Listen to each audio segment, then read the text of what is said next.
Interesting, he says he knows his team for June the 13th against Croatia. We're watching Phil Foden do some brilliant skills out here. Jack Grealish is injured. Do you think those two have done enough and can do enough maybe to get in his first 11? Oh, absolutely. I think both players, Foden and Grealish, have had very, very good seasons. You know, there's so many options for Gareth Southgate in those creative positions. There's so many options with different formations. Tonight he plays a 4-3-3. He likes the three at the back, the 3-4-3.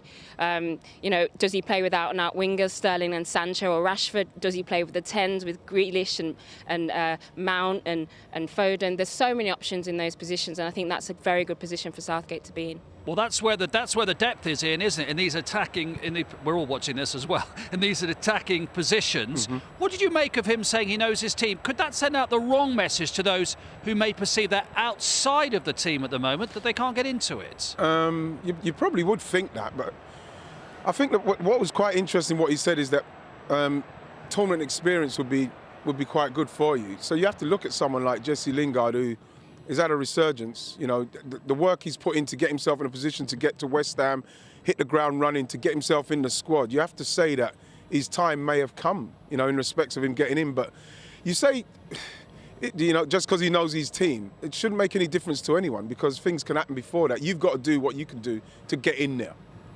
Mason Mount looks like he probably is in his team, doesn't he? We're talking about a lot of attacking players, but the way that Mount's played, you would think he probably is in that team. Well, he's an outstanding player. He's proven it week in, week out. Again, there was question marks, I suppose, over him the last few months. People are kind of quick to criticise him, but I can't talk highly enough of him. I think he's an outstanding player. He seems a really good pro.